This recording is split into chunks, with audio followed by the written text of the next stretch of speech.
Election কি আদৌ হবে? 2 নাম্বার, ইলেকশন নিয়ে সবার মনে শঙ্কা কেন? 3 নাম্বার, কারা চায় না ইলেকশন হোক? এই 3 প্রশ্নের জবাব দেওয়ার আগে আমাদের এক লম্বা কাহিনী শুনতে হবে।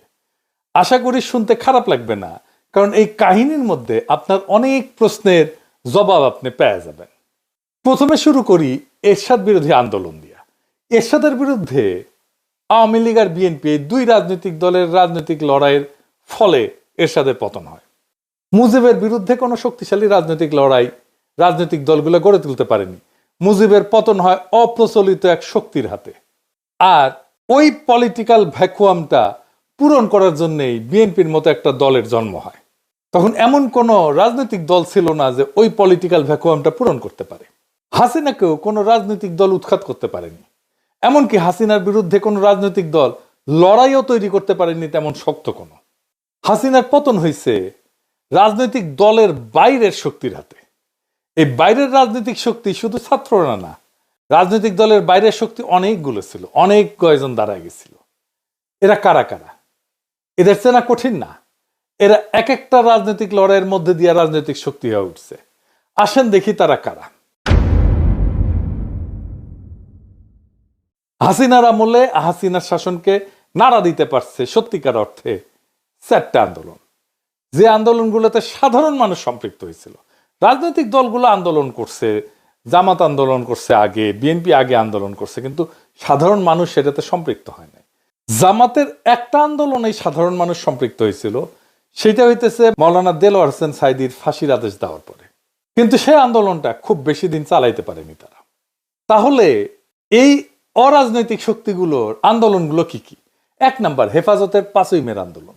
2 নাম্বার, নুরুল হক নুরদের টাইমের সে কোটা সংস্কার আন্দোলন। 3 নাম্বার, নিরাপদ সড়কের আন্দোলন। আর ফাইনালি 2024-এ কোটা আন্দোলন এবং আলটিমেটলি বর্ষা বিপ্লব। এই সব কয়টা আন্দোলনের সর্বশক্তি নিয়ে নেতা থেকে শুরু করে কর্মী সমর্থক পর্যন্ত ছিল জামাত শিবির। বিএনপির নেতারা না থাকলেও কর্মীরা অনেকেই থাকতো, প্রায় সকলেই থাকতো বলা চলে। এই লড়াইগুলোতে নিজেদের তাগিদে তারা যুক্ত হইতো। আর পাশাপাশি একটা ইন্ডিপেন্ডেন্ট সোশ্যাল মিডিয়া ফোর্স তৈরি হয়েছিল, যেটা এখনো এক্সিস্ট করে, এখনো আছে, জিন্দা আছে। এই যে লড়াইগুলোতে জামাতের অংশগ্রহণ, লড়াইগুলোর একটা গুণগত পরিবর্তন করে দিছিল। সেটা হইতেছে রাজনৈতিক লড়াই পরিচালিত হইতেছে ইসলামী রাজনৈতিক চিন্তায় ভর কইরা।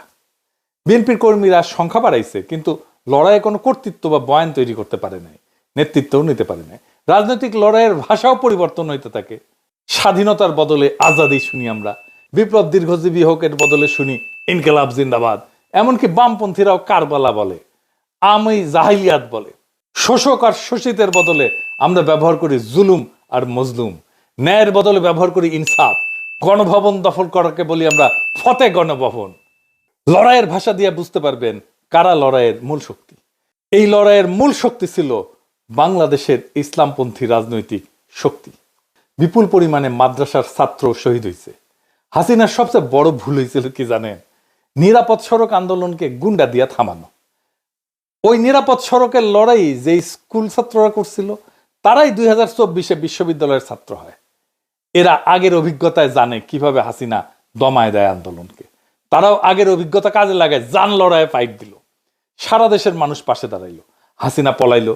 বাঙ্গু এলিটেরা, সুশীলেরা দেখলো তার সাম্রাজ্য ধরঝর করে ভেঙে পড়তেছে, ধ্বংস হয়ে যাইতেছে। আগায় আসলো সেই সিভিল মিলিটারি ব্যুরোক্রেসি। ওয়াকার সাহেব গাড়ি পেটাই দিল, বুড়া চ্যাংড়া সব পলিটিক্যাল লিডারদেরকে ডাইকে নিয়ে গেল। তারা নাচতে নাচতে চলে গেল।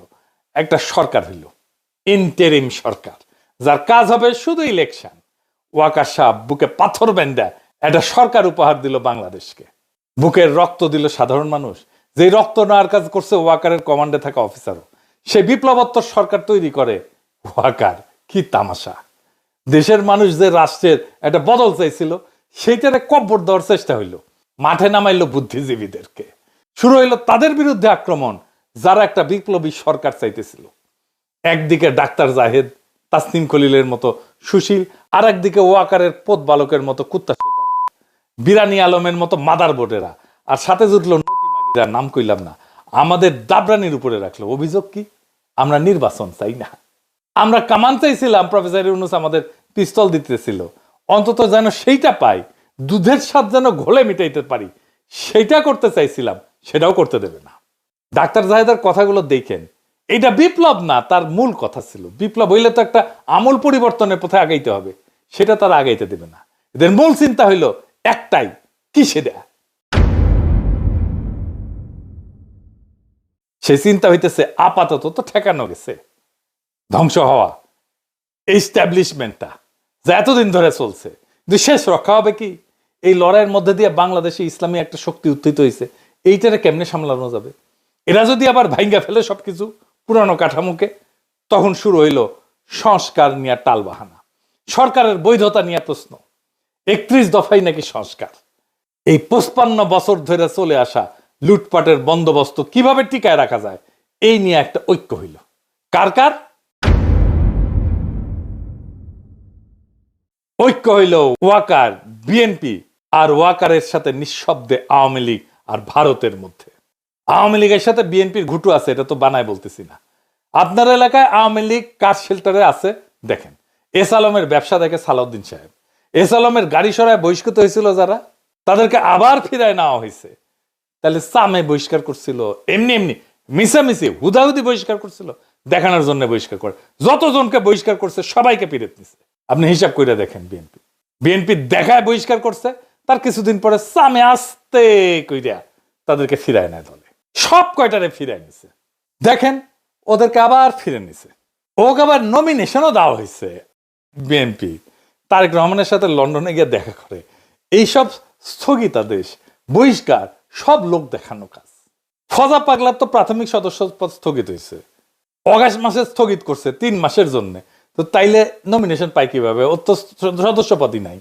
আর একটা মজা দেখায়, বিএনপির একটা নীতি নিছিল, এক পরিবার এক প্রার্থী। যে দেখেন, মানে এক পরিবার থেকে একজনই প্রার্থী হবে। খন্দকার মোশাররফ এসে গল্প করে কইছেন, দেখেছেন আমরা এক পরিবার থেকে একজনের বেশি প্রার্থী দেই নাই। হ্যাঁ, তাই তো, এক পরিবার থেকে তো একজনের বেশি প্রার্থী দেন নাই তো, তাই না? তারেক রহমানের পরিবার থেকে তো 2 জন প্রার্থী, তারেক রহমান আর বেগম খালেদা জিয়া। মানে নীতি সবার জন্য, ওনাদের জন্য না, তাই না? ওনারা নীতির উপরে হুদাই নীতি কথা তাইলে কর দরকার আছে। এর মধ্যে বিএনপি প্রফেসর ইউনূসের সরকারের কাউরে তার কোলে নিয়ে নিছে, যেন তারা একসাথে এই সিস্টেমটাকে টিকায় রাখতে পারে।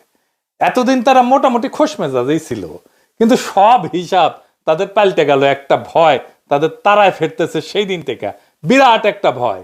কি সেই ভয়? আর কেন তাদেরকে তারায় ফেরতেছে, আর কোন দিন থেকে তারা ভয় পাইতেছে, সেই জিনিসটা আসেন বুঝে দেখি। গত 20 বছরে যারা ভোটার হয়েছে, তারা কারে ভোট দিবে জানেন? জানেন না তো, আমরা কেউই জানি না। বিএনপি কে যে ভোট দিবে না এটা তো জানা গেছে, ছাত্র সংসদ নির্বাচনে দেখা গেছে তরুণেরা ভোট দিতেছে বিএনপি কেনা। বিএনপি থার্ড হয়েছে বেশিরভাগ জায়গায়। আগে তো টাকা দিয়া ভোট কেনা যাইতো, গুন্ডার হুন্ডা দিয়া কেন্দ্র দখল করা যাইতো। এটা কি আবার করা যাবে? যাবে না, ওরাও নিশ্চিত না। আগে মনে করেছিল ইলেকশন দিলে তো বিএনপি জিতে যাবে, তাই রে নাই রে না, এখন সেই কনফিডেন্স আর নাই। কনফিডেন্স থাকলে জাস্টিস শাহাবুদ্দিনের 91 ইলেকশনের মতো একটা ইলেকশন করে ফেলতো, সবকিছু ঠিক আছে। এরশাদ নাই, বাকি সব ঠিক আছে, তাই হইতো। ওইটা করলে একটা মোটামুটি ফেয়ার ইলেকশন দিত। যদিও ফেয়ার ইলেকশন দিলে 91 মতো চমক আসতে পারে। 91 কি হয়েছিল জানেন? আর্মি, প্রশাসন, পুলিশ, ব্যুরোক্রেসি, এমনকি বিএনপিও মনে করেছিল আওয়ামী লীগ ক্ষমতায় আসবে। ক্ষমতা আসলো বিএনপি। ওই একই অবস্থা হবে এবার। আর্মি তো বিএনপির সাপোর্ট দিতেছে, ওয়াকার দিতেছে। প্রফেসর ইউনূসের সরকারের কিছু উপদেষ্টাও কাজ করতেছে বিএনপির জন্য। কিছু যে ভিড়িছে, বিএনপি কইছে আপনাকে রাখবো আমরা পরের সরকারে, আর আনন্দে চলে গেছে আর কি। জামাত মনে করে যে বিএনপি ক্ষমতা আসতেছে, কিন্তু ডিপ স্টেট এটা মনে করে না। তারা সেই জন্য 2008 সালের নির্বাচনের মতো ব্যবস্থা করতে যাচ্ছে, যেখানে সুনিপুণ ভাবে গোয়েন্দা সংস্থা নিয়ন্ত্রিত একটা ইলেকশন হবে। বিএনপির সাথে ওয়াকার আছে, কিন্তু ব্যুরোক্রেসি পুলিশের পুরোটা নাই। এটাই বিএনপির মাথা ব্যথা, ওয়াকারেরও মাথা ব্যথা। প্রফেসর ইউনূসের বেশ কিছু উপদেষ্টার কবজা করে ফেলছে। তাই বিএনপি প্রশাসন আর পুলিশ আর ব্যুরোক্রেসিকে কিভাবে কবজা করা যায় এই ঘুটু করিচ্ছে। প্রফেসর ইউনূসের কাছে খালি ধর্ণা দিচ্ছে। জামাত কি বুঝবার পারিচ্ছে যে এরকম একটা নির্বাচনের পায়তারা চলিচ্ছে?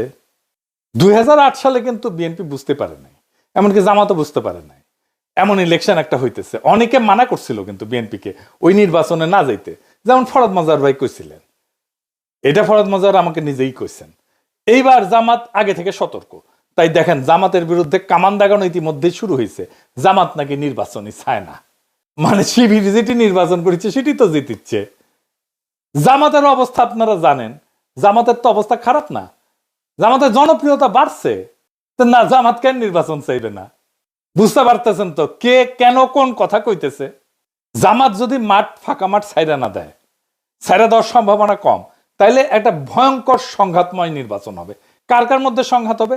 যারা একটা পাতানো নির্বাচন করতে চাইতেছে আর যারা নির্বাচনে বিজয়ী হইতে চায়, জনগণের যাদের সমর্থন আছে। প্রফেসর ইউনূস বলছেন একটা সুন্দর নির্বাচন উপহার দিতে চান। যদি তাই চান তাহলে গোয়েন্দা সংস্থার এই পরিকল্পনা যেন বাস্তবায়ন করতে না পারে সেই ব্যবস্থা প্রফেসর ইউনূসকে করতে হবে। কোন রাজনৈতিক দলের আবদারে চাপে প্রশাসনে বা পুলিশে কোনো পরিবর্তন করবেন না। আপনার নিরাপত্তা উপদেষ্টা নাকি পুলিশেও নাক গলাইতেছে, শোনা যাইতেছে ওনার সাথে নাকি তারেক রহমানের বরাবর হয়েছে, সিস্টেম হয়েছে। সেই জন্য তার বিরুদ্ধে বিএনপি নীরব হয়ে গেছে। আগে দেখেছিলেন না, এক সময় মনে হয়েছিল খলিলুর রহমানকে তো না সরিলে মুখ ধোবো না, ভাত খাবো না, ঘুম যাবো না আজকে রাতে, এটাই করছিল বিএনপি। এখন সব কিছু শান্ত, ঠান্ডা, পুকুরের মতো শান্ত। খলিলুর রহমান এখন তাদের সমস্যা না। ক্ষমতা একটা আশ্চর্য জিনিস, বুঝছাও? কত মানুষকে পাল্টায় যেতে দেখলেন।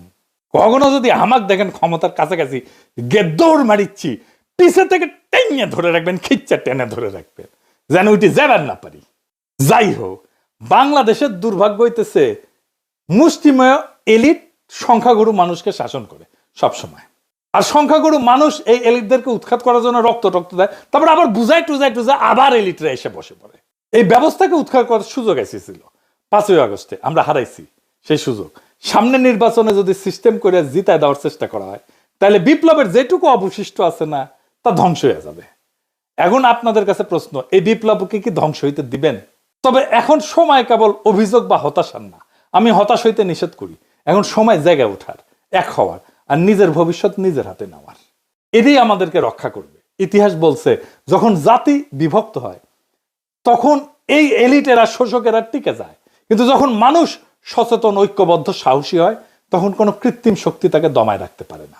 এই যে যারা যারা এক হয়েছে, আওয়ামী লীগ, ভারত, ওয়াকার, বিএনপি, প্রফেসর ইউনূসের কিছু উপদেষ্টা, এগুলো কৃত্রিম শক্তি। এই শক্তি দমায় রাখতে পারবে না বাংলাদেশের সাধারণ মানুষকে। আমাদের তরুণদের রক্ত, স্কুল কলেজ বিশ্ববিদ্যালয়ের ছাত্রদের আত্মত্যাগ, সাধারণ মানুষের ন্যায়বোধ, তাদের লড়াইয়ের ক্ষমতা, এগুলো নিছক স্মৃতি কথা না, এগুলো ভবিষ্যতের ভিত্তি। এগুলোকে রক্ষা করতে হবে শুধু কথায় না, কর্মে, সততায়, সংগঠনে, তথ্যে, আইনে, নৈতিক প্রতিরোধের মাধ্যমে। এইবার আমাদেরকে ভাবতে হবে আমরা কি কেবল কথা বলবো নাকি বদল আনবো। ভয়, অপপ্রচার আর বিভক্তিকে হারাইতে হইলে লাগবে ধৈর্য, পরিকল্পনা আর সাহস। এখনই সময় সেই সাহস দেখানোর। এই দেশটা আমাদের, এই দেশ এলিটদের না, এই দেশ সংখ্যাগরিষ্ঠ সাধারণ দরিদ্র মানুষের। এই ইতিহাসও আমাদের। যারা রক্ত দিছে তারা চায় আমরা যেন ভয় না পাই। অন্ধকার যত গভীরই হোক, ভোরের আলো আসবেই যদি আমরা একসাথে থাকি এবং বিশ্বাস করি যে পরিবর্তন কেবল সম্ভব না, পরিবর্তন অপরিহার্য। সামনের ভোটের জন্য তৈরি হন। কাকে ভোট দেবেন সেটা নিয়ে আলাপ হবে, আলাপ করা যাবে, কিন্তু কাকে ভোট দেবেন না সেইটা এখনই ঠিক করে ফেলেন। কাকে ভোট দেবেন না সেটা আমার মুখ ফুটে বলে দেওয়ার দরকার নাই, আপনারা নিজেরাই জানেন। এটাই বিজয়ের প্রথম ধাপ। আমরা এই নির্বাচনে বেহাত বিপ্লবের পুনর্দখল করতে পারবো ইনশাল্লাহ, যদি আমরা এক থাকি, যদি আমাদের কৌশল ঠিক থাকে, যদি আমাদের সাহস, সততা এবং লক্ষ্য স্থির থাকে। ইনকিলাব জিন্দাবাদ।